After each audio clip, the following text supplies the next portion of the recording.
Syederalun Kapolresta Banda Aceh Kombes Pol Joko Heri Purwono mengungkap motif di balik kasus pembakaran asrama putra pondok pesantren atau Dayah Babul Makfirah di Gampung Lam Alucut, Kecamatan Kuta Baru, Aceh Besar pada Jumat 31 Oktober 2025 lalu. Dayah yang dipimpin Dai Kondang Tengku Masrul ID itu terungkap ternyata dibakar oleh salah seorang santrinya sendiri yang masih di bawah umur karena motif perundungan atau bullying.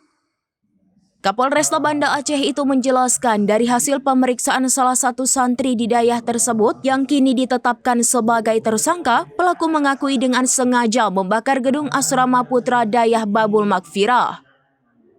Dia membakar menggunakan korek mancis yang dipakai untuk membakar kabel yang terdapat di lantai 2 gedung asrama putra. Sebelumnya penyidik juga melakukan pemeriksaan terhadap 10 orang saksi, diantaranya 3 orang pengasuh, 5 orang santri, 1 orang penjaga Dayah, serta orang tua dari pelaku pembakaran Dayah. Penyidik juga mengamankan sejumlah barang bukti, diantaranya 1 helai jaket warna hitam dan rekaman CCTV.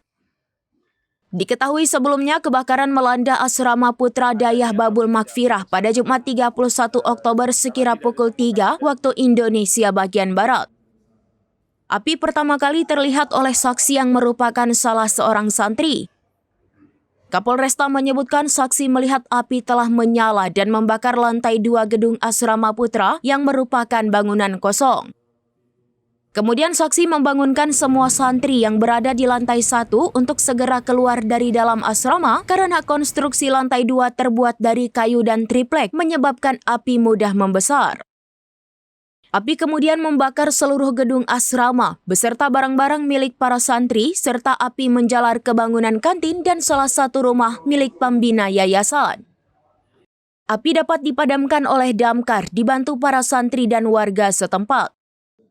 Berdasarkan olah TKP didapatkan beberapa bukti petunjuk seperti bukti rekaman CCTV serta pakaian milik tersangka yang akhirnya hasil penyelidikan mengarah terhadap terduga pelaku. Karena pelaku merupakan anak di bawah umur maka penanganan perkaranya sesuai dengan ketentuan sistem peradilan pidana anak. Pihak Dayah mengalami kerugian material dan tidak menimbulkan luka berat ataupun meninggal dunia, jadi hanya murni kerugian material. Dan motif dari tersangka melakukan pembakaran ini adalah karena sakit hati. Tersangka sakit hati sama temannya yang karena dia sering dibully, diejek oleh teman-teman santrinya.